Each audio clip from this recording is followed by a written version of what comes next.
We are live. What's going on, people? Welcome to another live edition of the Off the Ball podcast with me, your host, Chris LeBron. And I got a special guest with me, the social media monster for Off the Ball Network, Edgar. What's going on? I knew you were going to enjoy that last part. I did that especially for you, For man. me, I enjoyed it very much. I mean, we got to get that guy out of here already. Oh yeah. He's fraud city. He, He's fraud. he's a Nets fan. He's not a Knicks fan anymore. He doesn't know what he, and you know what's crazy, and not to get into him too much, but I used to really like him. I used to listen to his podcast. I used to always, he used to represent the Knicks, well, and then he kind of tailed off. He Yeah, just, no, same here. I mean, I had no issues with him. I thought he was a cool guy, and then all of a sudden he just started trashing the Knicks, and we started seeing him in Brooklyn with Knicks gear on at the Nets games. And that's where that's where you lose me. That's where yeah, you lose me. Like, it's not like he lost it in a bet or something like that. You just rocket Brooklyn Nets stuff like that. You can't do that. right. No, he willingly chose to go to the Nets. Just like Yeah. that. Like, I don't know. I remember a lot of people hit me up and were like, when Jersey became the Brooklyn Nets, and they're like, and since I'm born in Brooklyn, they're like, you're gonna be a Nets fan now? Like, nah, I'll never rock that. I'll never rock that gear. Like, I'm Knicks for life. I'm in this till I die. Yeah, no, It's in same. my blood, right? It's Yeah. in our blood. Whether they win, whether they lose, whether they win by 40 or they lose by Mhm. 50, I mean, it doesn't make a difference to me. I'm not going to stop being a Knicks fan No. just because of that, or regardless of all the insane stuff that happens with Dolan and all that. I'm just not going to quit on them. Exactly right. We've gone through a lot as Knicks fans, and and that's why. And this kind of chimes into what we're going to be talking about. Obviously, we're going to be talking about the Knicks pregame. Do they play the Utah Jazz today? But just talking about the season in general, like I see a lot of people get mad because oh, Knicks fans are getting so happy so early. They're 4-3, and then they're acting like they won the championship. And it's like, why can't we just enjoy it? Like, let's enjoy the moment. Because listen, this can go crazy, and we could lose 8 out of 10. And it's like, let's enjoy the moment right now. We are playing good basketball. It's just no doubt about it. If you watch basketball, if you are a fan of the game of basketball, the fan of the NBA, the New York Knicks, you're like, wow, okay. I didn't, they're playing really good basketball. Julius Randle is playing at a high level. Like, Mhm. he's not just doing what he's usually. No, he's playing at a efficient level. His playmaking has gone up, and he's playing at an all-star level right now. So there is a lot of reasons to be to get excited about this team. Yeah. The coaching, you've seen, coaching has really showed with this team a lot too, and you see with quickly. Additional Austin Rivers the last few games has been huge. Burks before he got hurt was huge.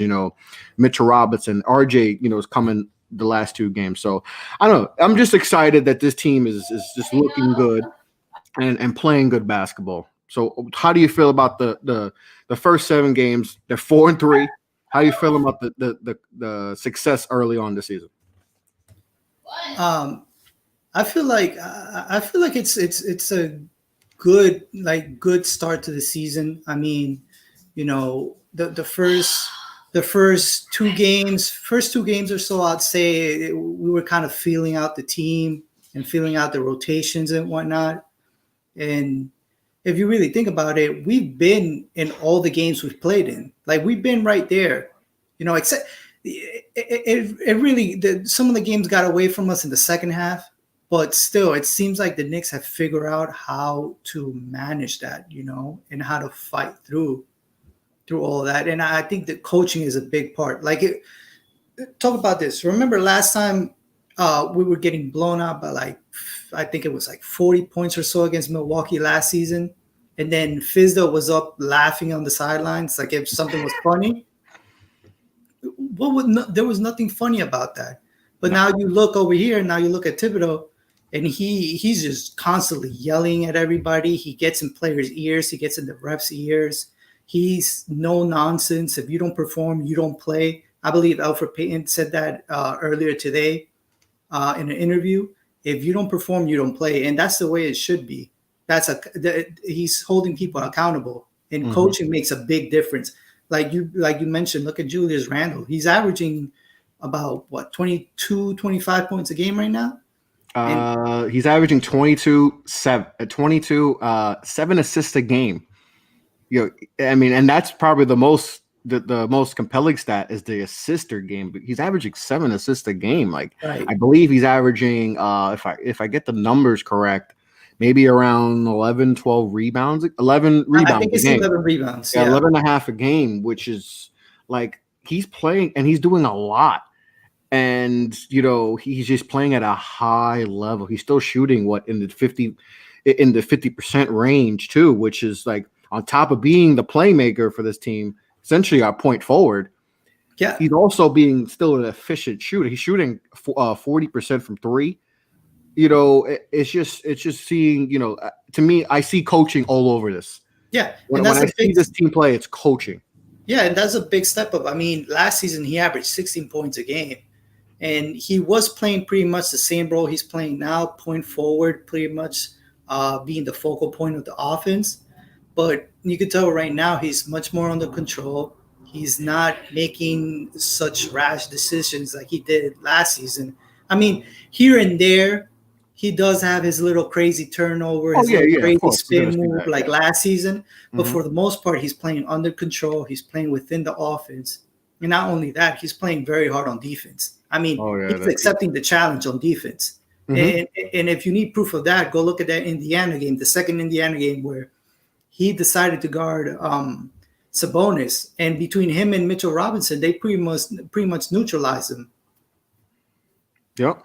And that was a matchup where the first game, Sabonis kind of did his thing against him. And a lot of people were like, that's who we want Randall to be. We want him to be like Sabonis, because they're similar in a way. Obviously Randall's a bigger player, but they're kind of similar in their style and all that. And it's like, man, if he could do a little bit of what Sabonis does, I think and then it feels like since that game, he's kind of playing at that level and even doing a little bit more than what Sabonis does, and which has been really impressive with him. But I keep harping on coaching, man. It's crazy how much coaching has changed from this year to last year, right?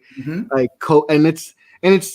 and I was thinking about this today. It's like, it's not like the roster is so much different than last year. Obviously, RJ was a rookie and all that, and it's not like they added a bunch of like big time pieces though. They had some vets, but it's like, this is kind of similar to the roster last year, but you just added a better coach. Well, and there's also more belief. Like you could tell the guys right now, they believe in what Thibodeau does as a coach. There's a full belief right there. We're like, hey, this guy is coaching us up. He's going to war for us. We're going to go to war for him. And that's it. We're just going to play hard. They've pretty much taken his identity. No nonsense team that plays hard, doesn't give up, Yep. And they want to play for him. Like, we see coaches, and I'm sure you've seen it, and I've seen it, where coaches just try to be dictators, right? Then they just want, and you can lose players like that. But what I like about Tibbs is that he's going to get into you, right? We see him with RJ, see him with Mitch. He'll get into these guys. Right. But he'll give him a little tap like, hey, that was a good play you made, Yeah. So he has right now the mixture of both, the best mixture of both, right? Where he's going to be tough on you, expect you to make the right play. Even if you're up by 20, like even the Milwaukee game, right? He was getting into people still, Yeah. He's like, you play the full game, right? You play the full 48 minutes, and that's what I think is the difference. Like, the coaching is just night and day. Right. Coaching is night and day. Night and day. You could clearly tell the difference. It's tough. He has tough love. You see that he has his rotations pretty much set. So he's not wondering, oh, who do I play here? You don't see these weird random rotations where guys just don't know where to go on offense and they don't know when they're going to get playing time. I can remember last season with Fizdale and even with Mike Miller at some times, even though he wasn't that bad to me, you could tell that like guys were confused as to like, what kind of rotation is this? Why is this guy getting subbed out and then this guy is getting put in? Like, it was just a mishmash right there. And also, you'd often see like guys, they wouldn't get yanked away.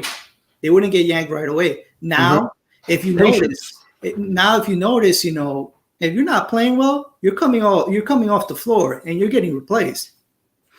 Yep. And I love that about him because I noticed that one, he calls times out. He calls timeouts right away. He calls the perfect timeouts too at the right time. At the right time. He doesn't play around. There's often times where I had wondered before, like, hey, this other team is making a run. Don't let them play through it. Just call a timeout. Get the team back, and he does it. He does it right away. Whether it's the first quarter, second quarter, third quarter, fourth quarter, it doesn't matter. It could be 2 minutes in, 5 minutes in. If he sees something he doesn't like, he calls it out. He calls a timeout right away, and he rides a hot hand. Oh yeah, and that's another thing. He's not going to go with his traditional fourth quarter team, right? His 2-minute team strictly because that's who he wants. Hey, if Quickly's the guy, he's sticking with Quickly and he's sticking with Rivers, right? If it's Elfrid Payton and it's Alex Burks or whoever, he's going to rock with those guys. He's going to go with the hot hand. And we've seen that he goes with the hot hand. Whoever's playing the best is going to finish the game, which, that should be the case, especially when you have a team like this where you got a bunch of guys. You have to go with the hot hand to finish games. You're going to have Julius, you're going to have RJ, but even with the bigs, I'm sure when Noel gets back, if Noel is the hot hand and he's cleaning up the glass and he's blocking shots, hey, it's going to be Noel finishing games, So, he goes with the hot hand. Julius and RJ is going to be there. The other three, hey, whoever plays hot, who's playing the best basketball is going to stay in the game. Yeah, I mean, there's been so many times where we've wondered before we've been watching games and we wonder, hey, this guy has it going on. Like he's made like what 5, 6, 7 straight. Why is he coming out the game? And even when we watch the Knicks games, Clyde always says it. You keep the hot hand in the game, like the guy has it going. And then in Atlanta, we were wondering, what's going to happen? Is Quickly going to come out the game and Payton is going to finish it because he's the vet, But no, Tom Thibodeau kept Quickly in, and Payton just sat on the bench for the rest of the game. And there's nothing wrong with that. That was the right move. Yep, that was the right move. And so far, I think he's just hitting on a lot of things right now. He's making the right decisions, the right rotations, and it's just everything's going well right now. It's and I think we're so used to the worst of the worst that sometimes even I feel like when is it gonna, like, what is the bad thing gonna happen? Like when are we gonna go? Like I think we've been so accustomed to that all right, we're 4-3, but like it's gonna that 4 or 5 game, 6 game lose streak's gonna happen. And I don't know, I don't feel that way. Like I feel like even and we talked about this before we started, like today's game, for instance, against Utah. Like Utah hasn't played the greatest of basketball. Donovan Mitchell hasn't played great basketball, and they got absolutely destroyed last night in Brooklyn, right? Without KD, and obviously Spencer Dinwiddie's out with the ACL. And they didn't look great. And like we talked about this, like, could this be a letdown game where, we're feeling good. We won a couple games in a row against some good teams, right?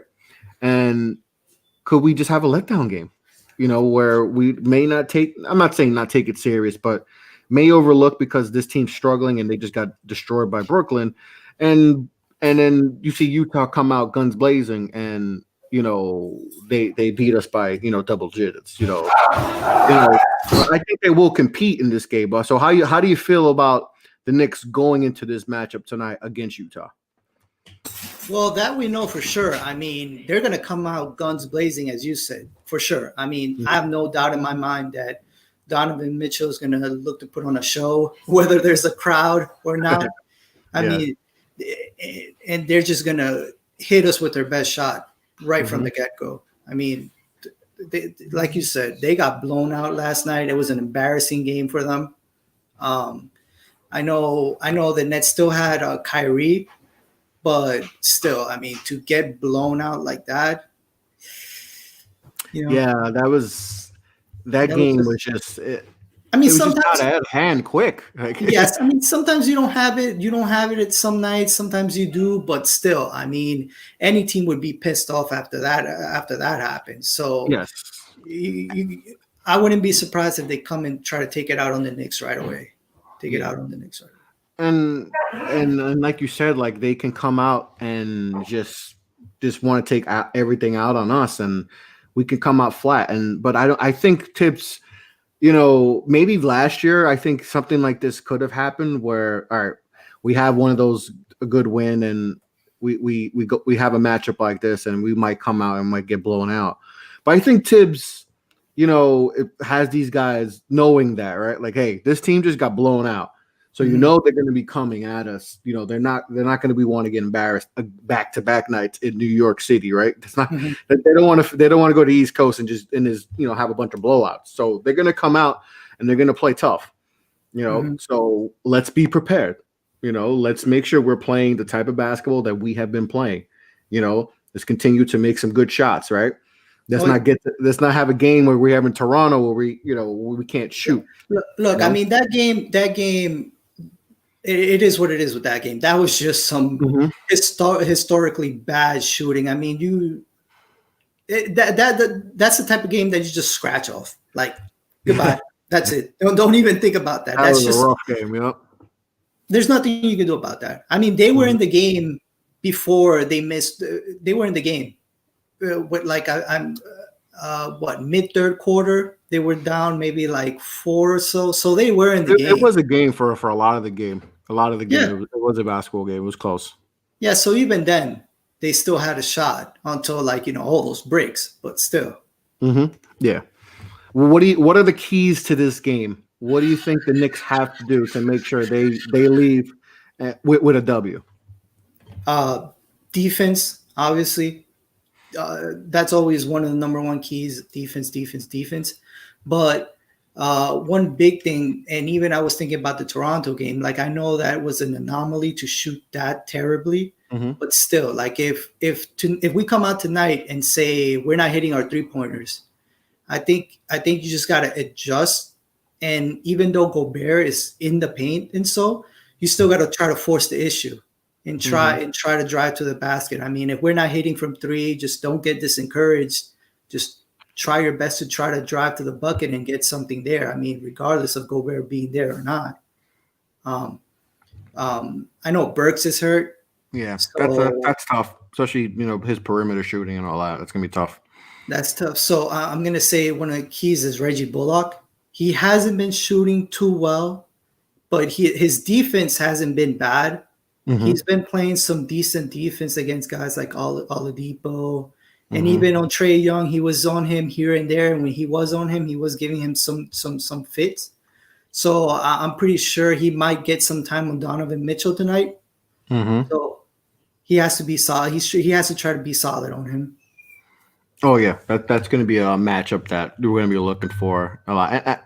And you mentioned defense. I mean, that's to me is the biggest improvement they've made is the defense. Like they're playing some really good defense. I believe they're top 6 or 7 in points allowed. And that was something that we're legit worried about. And Tibbs has this team playing good team defense, right? And I think in today's NBA, you have to play team defense. You don't essentially need a stopper like how it used to be. Everyone needs to be able on the same page defensively. And it seems like everyone's constant talking, like everyone's talking. Everyone's under proper rotations. Yeah.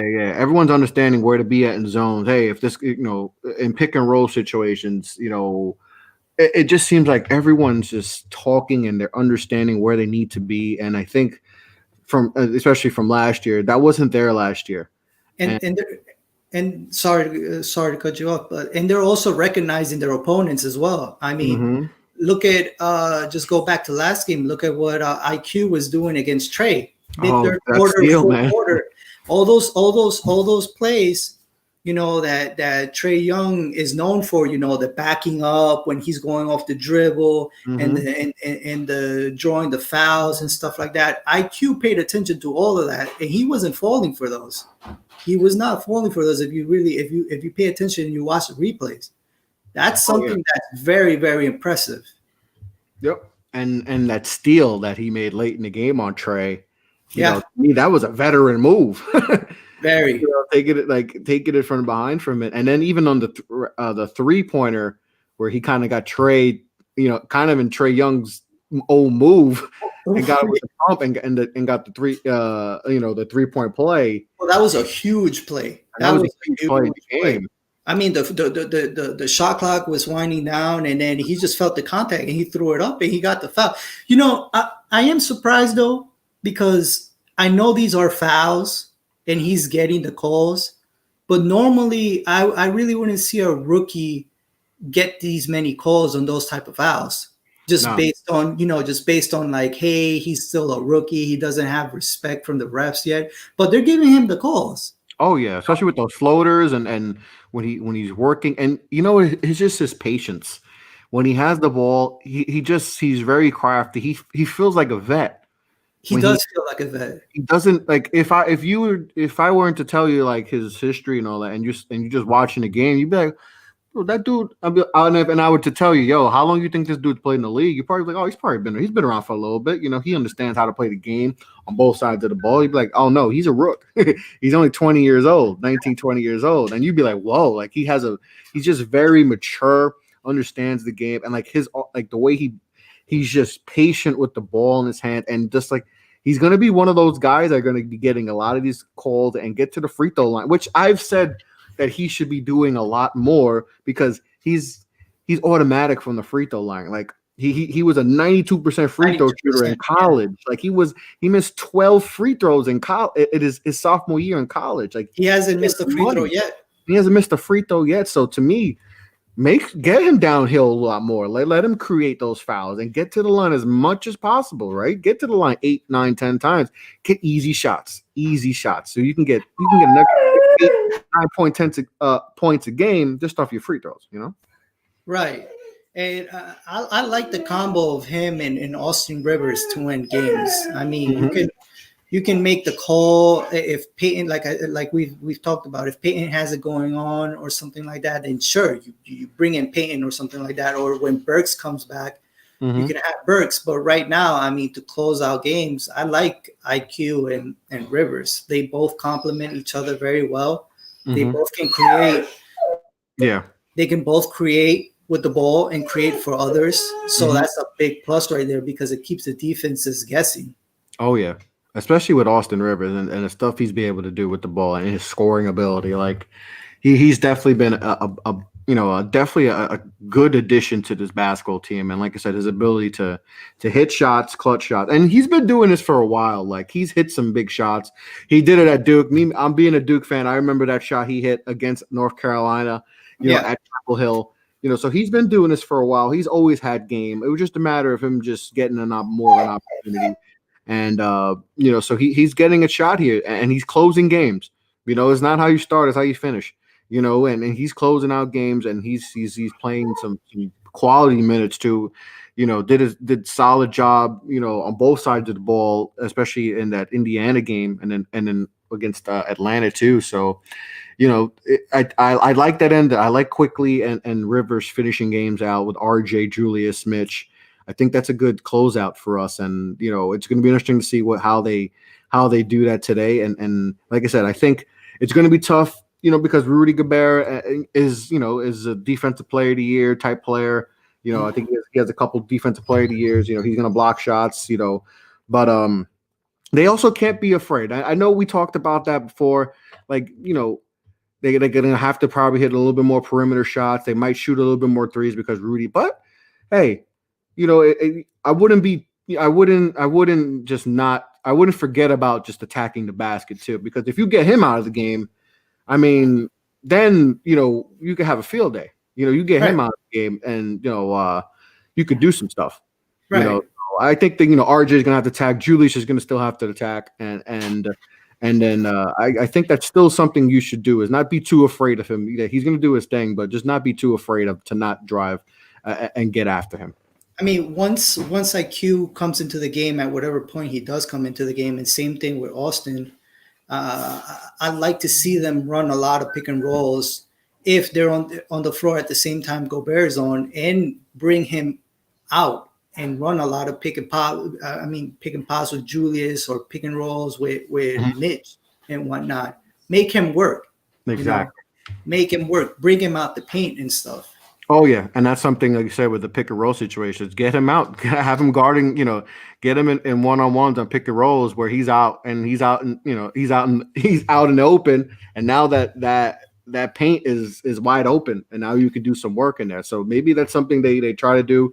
With Randall, do some pick and pops in him and work that. And just get him out of the paint, because once you get him out of the paint, you could do some stuff. So that's definitely something that's going to be intriguing to see and all that. So I'm looking forward to that. I mean, this team's playing. We're playing good basketball. And RJ's played better too, which is very encouraging because very, very obviously he had a rough stretch. Yeah, he was playing. He missed like 21 straight 3-pointers. Yeah, and it wasn't bad. And you know what's crazy? They were open looks. A lot of the looks were good. Exactly. And a lot of the shots were like, okay, it's not bad shots. It's not like it's contested 3-pointers. He's taking wide open threes. He's just, for some reason, it's not going down. And it was frustrating because it's like it's a good form. Everything seems crisp. The mechanics were there. It's just not going in. And then, the last 2 games, seeing him get more, he was 5 of 10 his last 2 games from 3. He just, his playmaking was better. His assists were up, also too, because I think those other few games, it affected the rest of his game. And that's the thing with RJ is it seems like when his shot's off, it seems like everything else, it gets off too. But the last 2 games, his playmaking was there, rebounding, defensive effort was there, and obviously he's perimeter shooting a lot better. So, how are you feeling about RJ so far this year? I think so far he's having a good season. I mean, throughout these first few games, sure, he had the rough stretch. We talked about it already. He missed those 21 3-pointers, and then he had the Philly game. But the Philly game, I'll go a little bit easy on him on the Philly game because he was being guarded by Ben Simmons. And Ben Simmons has locked down everyone. Pretty much everybody he's guarded this season so far, he's given fits to. Yeah. So that is Yep. Yeah, I mean, next time we play Philly, RJ is going to get his payback though. Watch. Yeah, let's hope. But like you said, Ben Simmons has been locking down dudes this whole year. I'm giving you a Chuck guarantee. I like that. But RJ, that little stretch, I was a little worried. Little teeny bit worried because I was just like, man, the one thing he just needs to work on is the perimeter shooting. Because once he gets the perimeter shooting going, man, he could be something. He gets to the basket. Whenever he wants to. A lot of times, like he's figuring out how to bully people down there, how to post them up, how to like cut to the basket. He's a driver. He finishes, and if he keeps on hitting jump shots like he did the last 2 games, that's going to clear up so many lanes for him. I know we're Knicks fans, and we always want to get excited about our players and stuff like that. But look, to me, if that jump shot just stays clean and he hits a good percentage, I don't see him having any troubles being like a 20-point, 25-point per game scorer. To be honest, the way that he drives to the basket, he could be. He definitely could be. I definitely agree, and I've always said that. And he doesn't even need to be a 3-point shooter. No, I don't need him to be a 38% 3-point shooter. Hit them here and there when you can. He doesn't have to be Joe Harris or Bogdanovich or anything like that. Because I feel like people want him to be this knockdown 3-point shooter and all that. It's like he could just do all his work in the mid range. that's okay. I mean, we see DeMar DeRozan, and I've always heard like, all right, the similarities with them as far as their game is like that mid range. Hey, DeMar DeRozan played a lot of good years, and he's still playing good level basketball with just being a mid range guy, So like that I think that's something RJ can do, and like I said, he has gotten better this year. He's averaged 18 a game, so he's up already with his points per game. Almost what he averaged 14, around 14 last year. He's up, he's getting his free throw percent. I mean, he got the free throw percentage. That's gone up. Like he's become a good free throw shooter this year. He's from 77%. He shot 63% last year, and he was around that in college. His 1 year at Duke, So that's improved. Which to me, I mean, we've talked about this a lot, and I know I have. The free throw shooting that's another. You can get 4 or 5 points added to your total. Your Exactly. per game just by hitting your free throws, and that's exactly what he's done this year, where he's gotten to average 18 a game because he's shooting free throws at a high clip now. Right, and what I love is that he has a good drive, like he has a good motor in him, and he doesn't quit. He's always working. Noel is out, by the way. That just came out. Noel is officially out for today. Officially out. Yeah, so we won't have his presence. Man, Mitch better not commit silly fouls because if he gets in foul trouble, it's going to be tough. Yeah, even though Utah doesn't have, I mean, they don't have a lot of depth either with their bigs, but but they have big men there. I mean, they have Gobert and they have Derek Favors. Oh, they got Favors too. Derek Favors is no slouch either. No, Derek Favors is definitely solid. Yeah, he's pretty. Mitch is going to have to definitely not get too aggressive today. Even though with Rudy, you're not really worried about that because he's not going to do much offensively. He doesn't have post-up game, face-up game, unless he's going to be on Favors. Favors could do a little bit more. Obviously, he has a little bit of face-up game, could post up a little bit, could shoot, in the perimeter a little bit. But, so hopefully that won't be the issue. And because obviously we don't really have a lot of size, if all. I mean, we really don't. I mean, we don't have any size. So, It's all mental with Mitch. I mean, I know he wants to block almost every shot he sees, but he has to realize that he has a insane wingspan, and he's just like what, 7 feet? How tall is he? He's like 7 feet tall. He's 7 foot. Yeah, he's 7 foot 7'1", and his wingspan is probably like 7'4", like something like that. Like he's got a crazy wingspan. Right. He has to keep his hands up. Like a lot of times he doesn't even need to jump in order to create, havoc. Just keep your hands up and stay down. You don't have to jump at everything, Yeah, for sure. And especially a game like today where we're going to need him to play. He's going to play a lot of minutes today if he's not in foul trouble. And if he's in foul trouble, that's going to be troubling because, like I said, we don't have size at all. Right. I hope we're not watching the first 2-3 minutes of the game and I hear Clyde saying, and Mitch just picked up his 3rd foul of the game. We'd be like, oh, come 2 minutes on, in, and you got 3 fouls already, and it's like, yeah. And sometimes it's like some silly reach and fouls as well. Like, come on, Mitch. Yeah.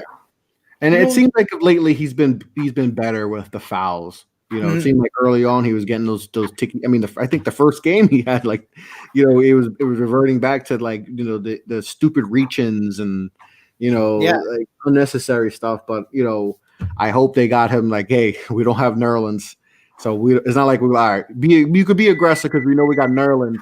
At least can come in and fill in, but no Nerlens today. I mean, that's going to be tough on the boards and all that. So, like I said, that, they might attack more because of that, because they, and try to get those bigs out and try to get, like I said, Rudy Gobert in those pick and roll situations and try to get him out of the way so they can get some easy baskets. Yeah, unless we play super small, Randall at the 5 and then bunch of guards.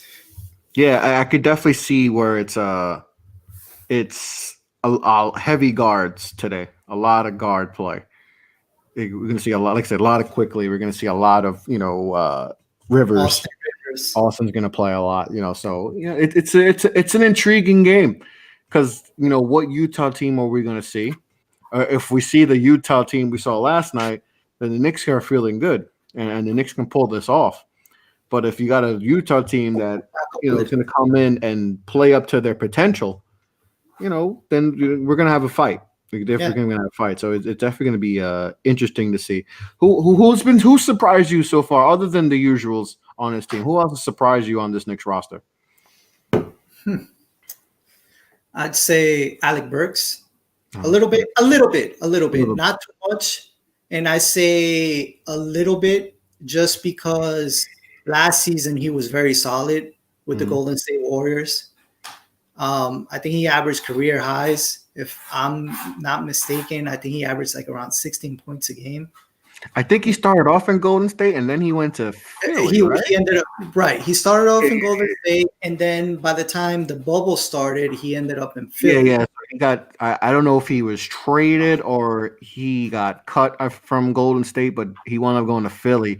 Was good in Philly in the regular season, but the bubble Burks was not good. I think he was shooting like 30%.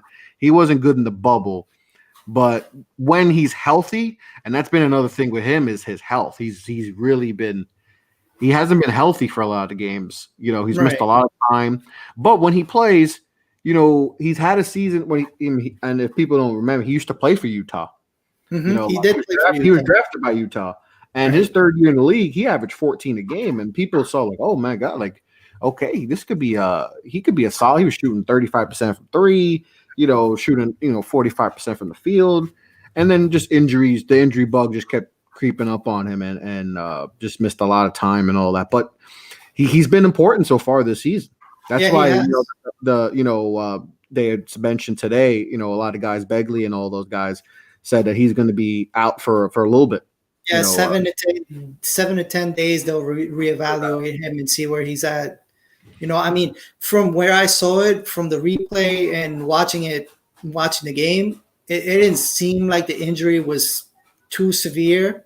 It seemed like a regular, ankle sprain. Yeah. Because he was shooting and he did land on somebody's ankle in Philly.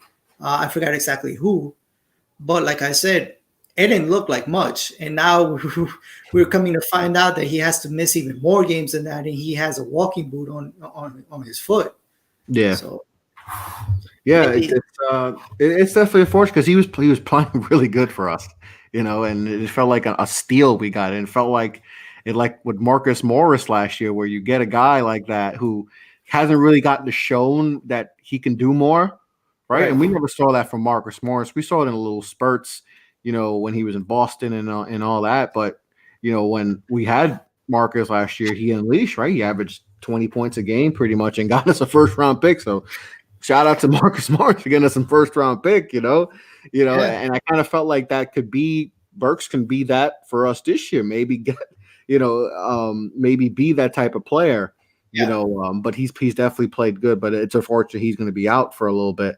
So hopefully for a speedy recovery, we get him back because he's an important part of this team. You had him and Austin Rivers. That guard rotation is not, it's more formidable than we thought, right? That was a big thing going into the season. That was a big worry. Guards, like, oh my God, we have a bunch of guards that it's just a bunch of guards. Like we it's have not no point guards. We don't have a point guard, and we just have a bunch of other role playing guards, good pieces, but on the Knicks right now, where we don't know what the heck this team's going to look like, it didn't know if it fit. But so far, it's been worked, and like I said, Burks has been solid, and Rivers and a lot of the guys who came in free agency, so far so good. Yeah, absolutely. I mean, so far that's the guard rotation is pretty much set right now. I mean, you got Alfred. I mean, if he is what he is. Like he is. Yeah, right there.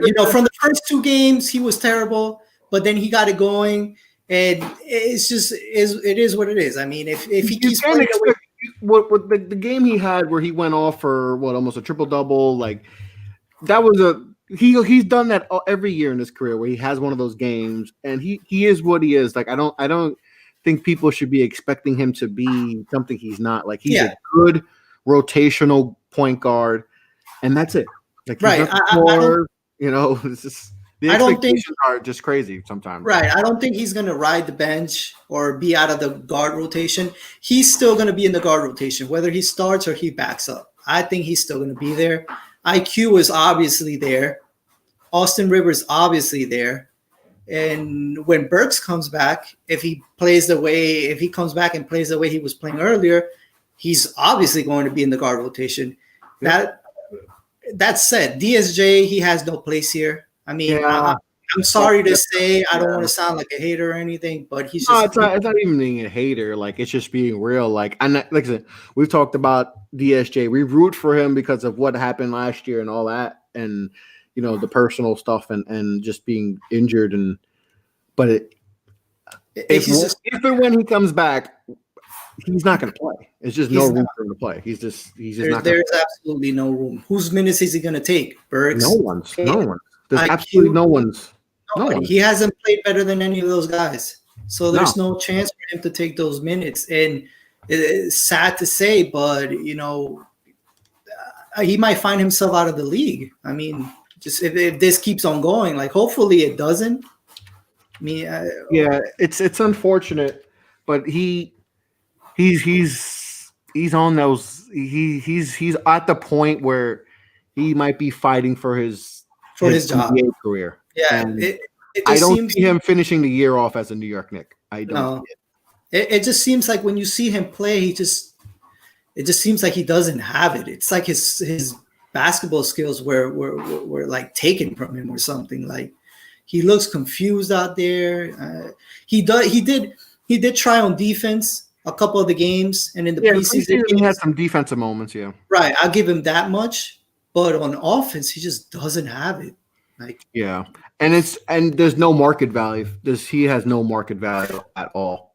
No market value. There's no market value, and at this point, do you waive him?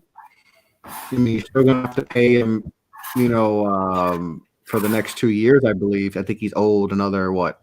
I think he's owed like $5 million this year. I don't know if he's restricted. Is he restricted after this year? He might be restricted after this year. I'm not sure, but he's gonna be owed $5 million. Do you waive him? Do you just trade him for a refrigerator, a bottle of Gatorade powder at this point? Because that's what he's worth. I hate to say it, but that's just what he's worth at this moment. He just has no value, and when he comes back, he just has no position. He's gonna get DMP. Yeah, I mean, just because I don't want to rag completely on the guy and anything. I hope some way or somehow he turns it around, whether it's here or some other team or some other league or something. But it just things are not looking good.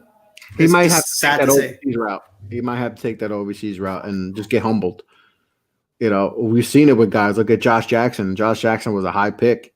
He was a top 4 pick, top 5 pick from Phoenix, and had to go back to the G League. You get humbled sometimes. I mean, we've seen guys happen.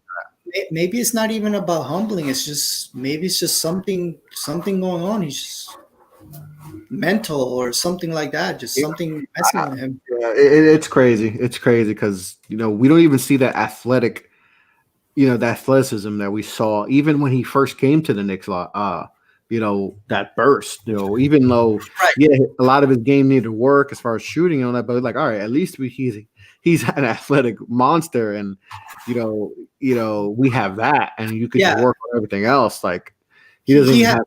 He had a certain confidence about him. I remember, and now when you watch him play, he's just like with his head down and just shaking his head, and he's just confused. He looks confused.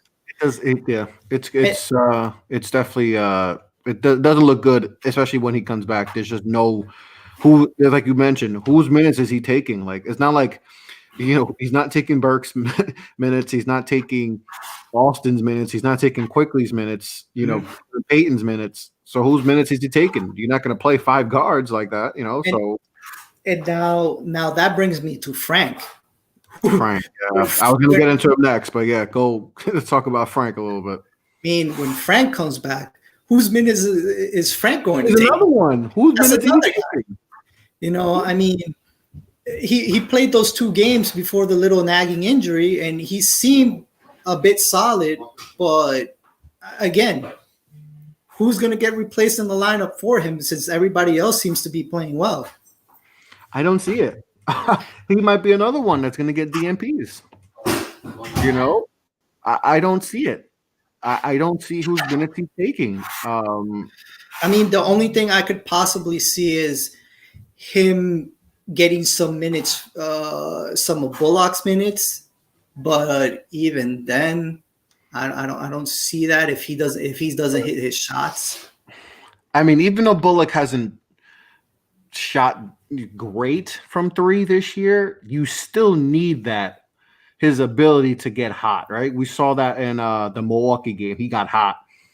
You need that on the court, and with his defensive ability. Now, if he wasn't a defensive threat, I'd be like, okay, maybe he'll take Reggie's, some of Reggie's minutes, but you kind of need Reggie Bullock right now. You can't take away his minutes, because those are valuable minutes too, especially defensively, what he could do, and then obviously his ability to make some 3-pointers when he's going. Frank doesn't have that. So Frank, when he comes back too, it's, when those two guys come back, there is no room. There's just nowhere. There's no minutes. Whose minutes are you taking away? There's just no one that you right now that you could be like, all right, it's just going to be interesting because you got Peyton, you got Bullock, you got Quickly, Rivers, Barrett at your guards. Those are 5 guards. You would think that you play a 5-guard rotation, someone's gonna get lose their minutes, and I don't see how that's gonna work. I mean, but they got to worry about that when Burks comes back, of course, because that's gonna be another thing. When Burks comes back, he's taking someone's minutes. That's what I'm worried about. The other two, it's just, let's face it, like they're just not gonna play. I think they can still shoe in Burks somewhere without completely taking somebody's minutes away, though. I think it'll be between Reggie and Burks, interchanging minutes and whatnot, in my opinion. What about Knox? Do you think that Knox minutes could get limited? I mean, Burks can play a little bit, I don't think so. Personally, I don't think so, just because they play 2 different positions, and Knox is a bigger, taller type of guy. Burks is a guard, smaller, so I don't think that would really, Knox hasn't really, he's had some moments, but it seems like, maybe his minutes could. I think he's good in spurts. He's been good in spurts. I mean, the Atlanta game, he was a big part of the comeback. Yeah, those last few minutes of the third quarter. Without him, we don't make that comeback. You're right, but the spurts, he's good in spurts, but it's going to be another thing too. Is when Burks comes back, in a few weeks or so, whose minutes is going to get affected? Because someone's minutes is going to get cut too, and then Obi Toppin too. Obi as well. Obi comes back, that they're going to have some thinking about. They're going to figure that out. Well, once Obi comes back, he's going to be backing up Randall, so. That's pretty much he's going to come off the bench. Yeah, right. That's pretty much a given. I mean, his minutes are right there to back up Julius. Yeah, and I think that's the good spot for. And we've talked about this too, Julius Randle's play, and I've mentioned this to a lot of people, and I think I've mentioned it to you. Like the Obi Toppin pick, right? When he got selected, I think a lot of Knicks fans and a lot of people were like, okay, that means Julius Randle's days are kind of numbered. Right? Yeah, that was all over the place. I think everyone kind of said, all right, maybe they're telling us, all right, we're gonna prop up Julius, but they're gonna play him, right? Because he's still the best player on the team, whether you like it or not. Because a lot of Knicks fans still didn't like that. I remember mentioning that, like, we don't want him to be the best player. I was like, but he is still the best player on the team. Like, it doesn't matter if you don't want it or not. It's a fact. He's still the best player on the team. Like RJ Barrett isn't there yet. We can't crown him, based off potential. Julius Randle's the best player on the team, of course. So when they drafted Obi, it was kind of like, all right, are they trying to push out Randle? Mm-hmm. They're going to push him out, and I feel like the best thing to happen to him was us drafting him and being like, and kind of give him that extra, like, hey, they're trying to replace you. Like, dude, he plays the same position as you because it's not like they're putting Obi at the 3 and you no, they're not trying to experiment. No, dude, that's the dude that's going to replace you. So maybe that was just like a little It lit him like a fire. And I think that's some guys need that, some guys, and I could be wrong. I don't know how you feel, complete about it, but I feel like the Obi pick, I don't think they did it strictly because that was the thought process, but doing that was like, in back of his mind, or maybe his people telling, hey, they might be trying to trade you or, they're going to replace you. You have you come off the bench, because that was a rumor too, right? Like everyone wanted him to come off the bench. Yeah. Is he going to be a 6-man, right? Every Nick person was like, he should come off the bench, have Obi start, because Obi was the one player that was, NBA ready. So you have him slide in and just go with the full, youth movement. But you knew with Tibbs, you're like, all right, he's not going to play all the young guys. He's going to play his vets, So, but Randall came in the best shape, right? Tibbs said that him and the rookies came in the best shape, and he's just the playmaking. We saw in the preseason, like we thought, this is different Julius Randle. There was so many things put out about Randall on draft day, and even before that, there was, I don't know if you saw, but there was even a rumor that they were saying that Randall didn't look too happy, and he seemed like he wasn't working hard in practice, and he didn't come even in the Zoom interviews. Did you see the Zoom interviews? He was so disengaged. He was looking down and just answering like, "Yeah, we just gotta, we're gonna go through some stuff this year." And it was like, "Oh, that's not encouraging at all." That sounds like a guy. It sounded like a guy that knew like, my time's up here, and I'm just gonna go with the motion and just, get traded whenever. It really felt like that. Even when the starting lineup got announced for the first preseason game, everybody was wondering, huh? What's up with this lineup? Why is Julius Randle starting? Right off the get-go. But no, I mean, a lot of people have different takes on him. Some people think that he's strictly playing because of a contract. He has that one player option, and they think, hey, let me ball out so I could get the most amount of money from the Knicks and all that. So does he have a player contract this year? Does he have a player option? I thought he didn't have the player option. I believe he does have the player option. If I'm not mistaken, he has a 1-year player option. Let's look that up. Let's see. Let's see how quickly you can pull that up. Yeah, okay. Because I remember thinking that too, and then I thought I could have sworn, I could be wrong, that I saw that he didn't have the player option, but I could be wrong, because if that is the case, then that explains a lot, right? It could. Me personally, I don't think that's the whole reason why. I think that might be a part of the reason why, but I also think I like we've been talking about. I think coaching has played a big role into why he's been playing this way. Of course, I'm not seeing a player option. I'm not seeing a player, but I know the third year isn't fully guaranteed. Maybe that's what. The third isn't fully guaranteed. I think he's only guaranteed like $4 million. If I'm looking at right, getting all the number right. So, all right. So the third year he's at 19.8, and he's partially guaranteed for $4 million. So it's not a fully guaranteed deal. Yeah.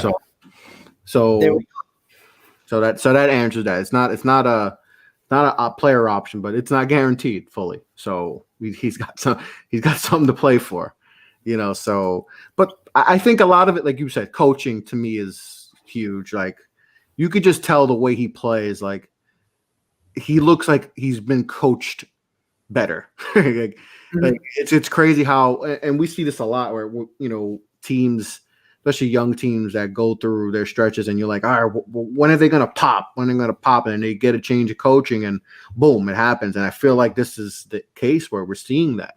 Even like you said, the other guys that that would struggle, like Knox and company, and RJ had his struggles shooting wise. They're playing better. They look better. They're looking better, right? They look more confident. Yeah. Knox especially, like, even though he's still struggling with he just looks more confident than he's looked since his rookie year. I feel like his rookie year, he was a little more confident. He was rookie of the month one month, Eastern Conference rookie of the month. And then last year, that confidence was just eroded. Like it wasn't there. And this year, he's definitely, he has a little bit more pep in the step, swagger. He's showing that ability to drive. Because this dude he's 6'8". He's built like an NBA forward. He's built like an NBA. And when you see him take the ball to the basket at times, you see that he has that long reach on his layups and stuff like that. And like it's just sometimes they just don't go in, and it seems like he has some type of bad luck here and there. But he has the skill set. He has the frame. Like he can easily be. Now he probably won't end up being a star, but he can be a pretty good role player to have. Yeah, I think that could be his role in the league. Like, is a 3-point specialist. Like, maybe that's his role. Being a 3-point, a specialist guy, and that's okay. We've seen guys get paid. Bertans got $82 million. We've seen a bunch of guys get paid. Joe Harris got 70+ mil. Guys like that, Kyle Korvers and all that. I'm not saying he's to that level, obviously, but that might be his role. That might be his role, which is fine. That could be a role in this league. That's very valuable in this league. Yeah, I was going to ask you, how do you feel about possibly trading Julius for a first-round pick or so down the line? What do you think about that? I have my own thoughts on that, but what do you think? Right now it wouldn't make sense because we're playing good, and what would that tell to the team? That you trade your best player simply to get a draft pick that might be a late teens pick, depending where he goes, obviously if he goes to a bad team, they're going to protect the crap out of that first round pick anyway. So if he goes to a winning team, it's going to be a late first, and unless the following season that team just happens to be really bad and we could luck out. But you can't predict that, obviously. So right now, the way he's playing, it just wouldn't make sense because they're playing really good basketball. Maybe if they were off to like a 1-7 start, 1-6 start, they were all just not playing well. Maybe you consider and just and do something like that. But right now, you go with him right now, and it could backfire because he can revert back to being old Julius Randle and just be and not play at as high a level, and it's that buy low sell high kind of stuff. It's something I'm sure they're thinking about, like, is this sustainable? Is this really the Julius Randle? Is this Julius Randle? Is this his final form? Is this his final form? And like, did he really have another level to get? And this is it? Because if that's the case, then okay, then you keep him. Obviously, to get a guy who's 22 points a game, 12 rebounds a game, and he's giving you 7 assists. That's like, we're talking about like, LeBron James, Luka, James Harden, like, almost triple double type numbers. Like, that's incredible, and shooting at a high clip. So you don't trade guys like that. But is this? And that's the part of me as a Knicks fan is like, is this really real? Is this or is this just a moment where he's just playing really good basketball? So that's the thing. As an organization, they have to figure out, is this Julius? So should we buy? Should they sell high? And be like, hey, he's hot. Maybe, hey, let's get it. We could probably get 2 first. Sell high, and then, hey, you never know, right? Sell high, and and then and then regret it, and if he's back to reverting, and then you're like, all right, we can't even get a second for him. So it's I'm sure there's stuff that they think about on a daily, because it's not like he's been a bad player. He's been a really good player, but he's playing at a level where I don't think we saw it coming. But I don't know.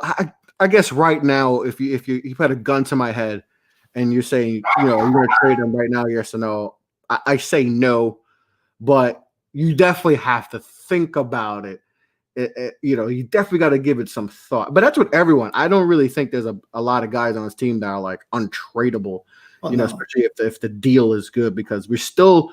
I think we have to be realistic too. Like we're still not like we're just still not there yet. Like just because we're off to a good start, it just doesn't mean that it's going to be sustainable. Like we still can't just say, well, we're not going to trade this guy. Like we have to look at all options because we do want to get better, and we want to eventually become a legit playoff team. So they got to look at every option. But right now, I would say no, because he is playing at a high level. So right now, I would say no. What about you? Well, I mean, to me, it's a bit tough. Part of me says yes. Part of me says no. I'd say yes because of all the reasons you mentioned. Mm-hmm. You never know. We might end up trading him and we get a first round pick, and it could turn out to be one of the best players ever, or, at the worst, a star or something. But at the same time, I get caught up with this whole, hey, trade this guy right away because, value and all that. Just because I feel like you need some type of continuity exactly in a team. Like if you just form a team together and you're trying to build that team up and build it up for the future, you just can't keep trading this guy and keep trading that guy and trade this guy and that guy over there, over here. You need to have some type of core and let them play together and develop. Like, for all we know, what happens if, say, we trade Julius for that first round pick, and a guy like, say, I don't know, Mitch or like IQ or like RJ, they start suffering because, that was their guy, like they were learning from this guy, Mm-hmm. like things like that are invaluable. Like you need to build up continuity with players. You need to have a set, like some certain number of players in order to build up a team. You just can't keep giving pieces away every and then single like we're going to tank again. Because essentially, you're pretty much saying, "Hey, we gave up on the season. We're going to tank again," and and then who do you replace? Like you're unless you're thinking to yourself, "Hey, RJ can fill that role and be that playmaking, forward, right?" Mm-hmm. Unless that's the thought process. But I mean, we haven't seen that yet from RJ that makes you believe that, okay, he could take over the reins and be that point forward. We haven't seen that yet from RJ, especially he hasn't, he's not shooting the way, Randall's shooting the ball lights out, even from three. Yeah. RJ is not there yet. So it just wouldn't make sense. And it would set a bad example to the team, because the Randall has really showed some leadership skills this year. Like he's really engaged, even when he's off the court, he's really engaged on, when he's on the bench with the team. And I think that's just valuable right now. And what does that show to guys who want to come here? Like we want to set a culture, right? We're trying to we're trying to get past of whatever the culture's been the last 7-8 years of bad Knicks basketball, right? Since we made the playoffs in 2013, right? We're trying to get back to that, where that environment, that type of, where we're respectable and we want people to come here, right? That's the big thing. We don't want them to go over the bridge, right? We want them to come to the Garden. And if you do something like that, what is that? What tone is that set, for the organization and for people who are like, oh, I thought the Knicks were doing the right things, and it's like, all right, now they're not, So I think that's something that I don't think they'll do, but all options are there. So we'll see. But I think they'll keep Randall and just continue to get better and just keep going forward. But tonight's game is going to be interesting. Looking forward to this matchup against the Utah Jazz. Before we sign off, what's your final thoughts for this game, and what's your prediction? My prediction. Let's see. Usually, I like to be a little calm about predictions and stuff like that. I like to use reverse psychology. That's just the way I am. I like to say, yeah, the other team is totally going to beat the heck out of us just so that the opposite happens. But just for tonight, I'm going to say the Knicks win. Mm-hmm. And They win a close one. They probably win by 5. I'd Okay. say 5, maybe 3. I'd say 5, more feasible. It's going to be it might end up being a tight game, regardless of everything we've said. That it could be a letdown because they had a 4-game road trip and whatnot. I think they're going to compete tonight. Oh yeah, for sure. Yeah, I think it's going to be a close game. But my RJ's fan, going to have a big night. I think RJ is going to continue his little hot streak these last 2 games, playing good basketball. 51 points combined the last 2 games. 5 of 10 from 3. I think he continues to play good basketball. I think he's a big part of why we win this game today, along with Julius. They're gonna have to pick up the slack. With no Burks and no Noel. I think Mitch doesn't get into foul trouble like we might think he would, because it might be a little bit more aggressive. Big game against Rudy Gobert. Big matchup for him. So I think the Knicks will. I think they come out with the W. I think we, the Utah is going to leave New York without a win. Losing last night to Brooklyn, then the Knicks tonight. I think it's going to be a close game. I think it's going to come down to the wire. It's going to come down to a couple stops here, quickly making a stop here. So I think the Knicks win. I'll go with projection. I'm going to say the Knicks won. Let's see. Let's First go 112 to 109 Knicks. Ooh, that's a bit high. I was thinking a bit lower. I was thinking like maybe like 102 to like 98 or something like that, around there. Okay. At the end of the day, as long as it's a W on the column for the Knicks, we'll take it. We'll definitely take it. All day. Yep. But that concludes our Knicks pregame show. Happy for whoever, tuned in and listened to us chop it up for the last hour plus, talking about the Knicks, game tonight versus the Utah Jazz, and just the season to date. It's been a very interesting season for the whole NBA, still dealing with a lot of, hell, Toronto Raptors are now the Tampa Bay Raptors. A lot of weirdness still going on in the league, and but the Knicks have definitely played some inspiring basketball, and it's it's good to see. Don't let anybody tell you that it's not. Exactly. Don't let anyone put you down, Knicks fans. You stand up to whoever bullies you on the internet, and you let them know, I don't care how you feel. We haven't felt this way in a while. We're tired of it. We're tired of it. You can't tell us what to say or what to do anymore. Exactly. We've been through hell.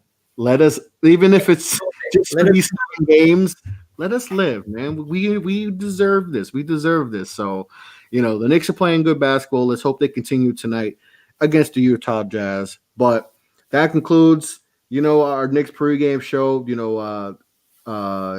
It's always a pleasure to talk Knicks and basketball with my guy Edgar. Always a pleasure to do this. We're definitely going to do more of these because these are definitely enjoyable. Get you guys ready for today for the Knick game coming up. So, Edgar, where can the people find you on social media?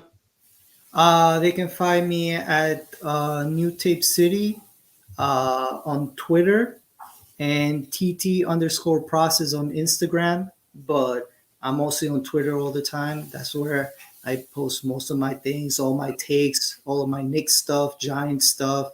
Some of your Knicks stuff have gone a little viral too. Even there, I guess. That fraud. I wish I made the picture again of the fraud. Get that guy out of here. That guy out of here, man.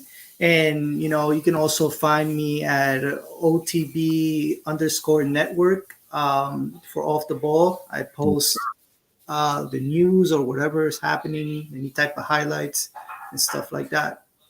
For sure. Yeah, been doing a great job with that.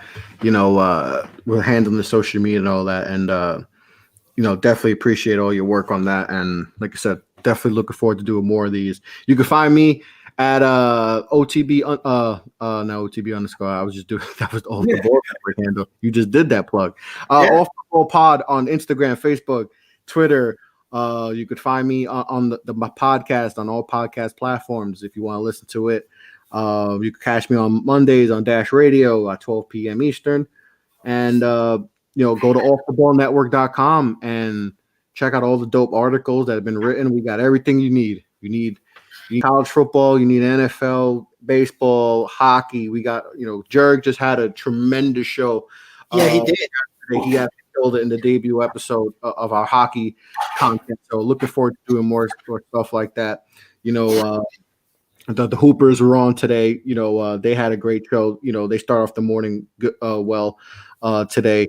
And just everyone else, Steven, Breaking the Game, Austin, Jeff, shout out to the VPs, Jeff, Mo, everyone at the Off the Ball Network killing it. Dad's Watching Sports, we just added them to the network, and, the brand keeps growing strong. So shout out to everyone at Off the Ball Network. Go to the website, check out all the good, dope stuff, and let's go Knicks. Yeah, let's go Knicks. Let's go Knicks, guys. Everyone be safe. Please be safe. There's a lot of craziness going on in the world. Please be safe. Wear your mask. Just be kind to everyone. And, like I said, let's go Knicks. Let's go basketball. Yeah, the bandwagon is full. The bandwagon is full. And no more bandwagoners. And we just lost Rappaport. So, he's no longer associated. He is waived. Like Tommy D said, he is officially waived. And he cleared waivers because no one's going to claim him. So we used the amnesty clause on him.